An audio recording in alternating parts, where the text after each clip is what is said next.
মেনে নিয়ে প্রজ্ঞাপন জারির মাধ্যমে শিক্ষকদেরকে শ্রেণী কক্ষে ফিরিয়ে দিন। অন্যথায় আজকের যে আন্দোলন হয়েছে এটা আগামীকালকের তুলনায় সামান্য, আজকের চাইতে শতগুণ বেশি আগামীকালকে আন্দোলন করে উঠবে ইনশাআল্লাহ। তাই আমরা সুশৃঙ্খল জাতি,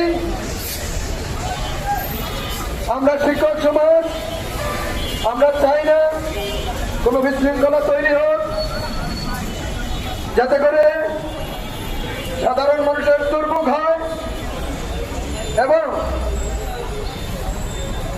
প্রশাসনের সাথে আমাদের ধস্তাধস্তি করতে হয়। আমরা কিন্তু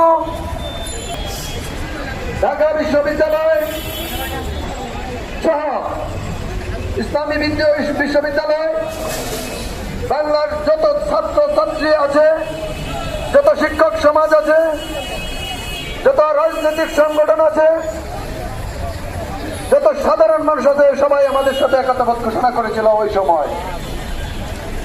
তো আমরা চাই না এমন পরিস্থিতি তৈরি হোক। আমরা বারবার বিনয়ের সাথে বলছি, স্বতন্ত্র ইবতেদায়ী মাদ্রাসার যৌক্তিক দাবি মেনে নেন, না হয় ইতিমধ্যে আমাদের শিক্ষক নেতারা বলেছেন বক্তব্যের মাধ্যমে আমাদের জন্য কোটি কোটি টাকার যে বই ছাপানো হচ্ছে